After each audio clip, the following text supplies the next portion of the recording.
Hello everybody, this is Matador from freetradingvideos.com. It's 12 p.m. Eastern Standard Time on June 24th, and we are looking at a lower day today in the S&P 500 ETF. So here is the 109 mark that we were talking about for so long here now. Drop a line in there, makes a lot of sense. There's another one, of course, right through here, this swing low. Goes like that, and then we have another fairly good area of support and resistance right through here. So gap down, support, support, support, runs back up to resistance, breaks. This is a lower swing high, and now we're looking at that to test again at 108.20. So let's take a look at our support levels going out beyond a 15-minute chart. We mentioned before, even on a 60-minute chart, that these numbers down through here, the 108 mark specifically, which is what we're testing now, makes a lot of sense. Below that, 107. So at least we're holding up where we had wanted to, just not quite the bullish day that anybody was looking for. And on the heels of that, it kind of makes a lot of sense.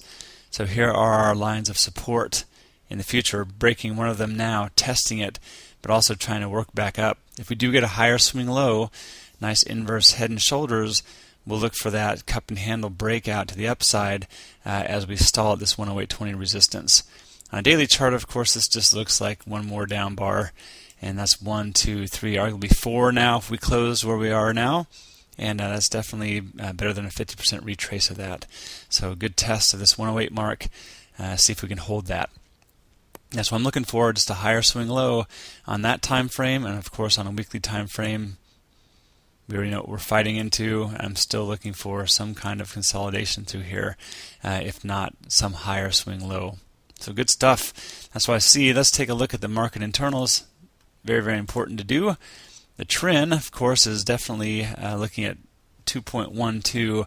So 2-to-1 volume flowing into stocks on the decline. That's very solidly bearish, but not oversold either. So be careful with that. The trend Q confirming, getting up into an oversold region, but not quite there to my eye.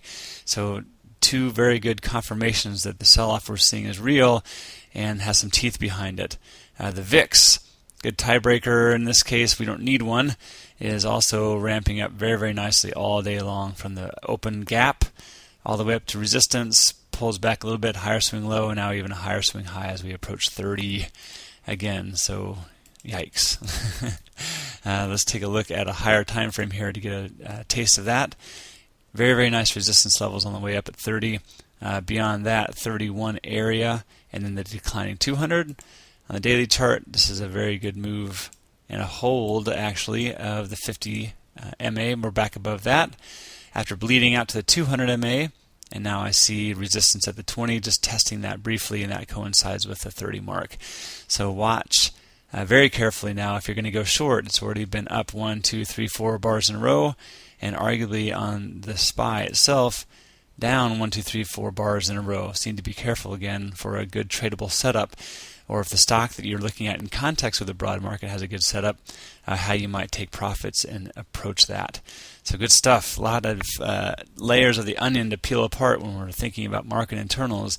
Very, very powerful. So good stuff, everybody. Hope you're having a great trading day so far and week, and we'll be talking to you soon.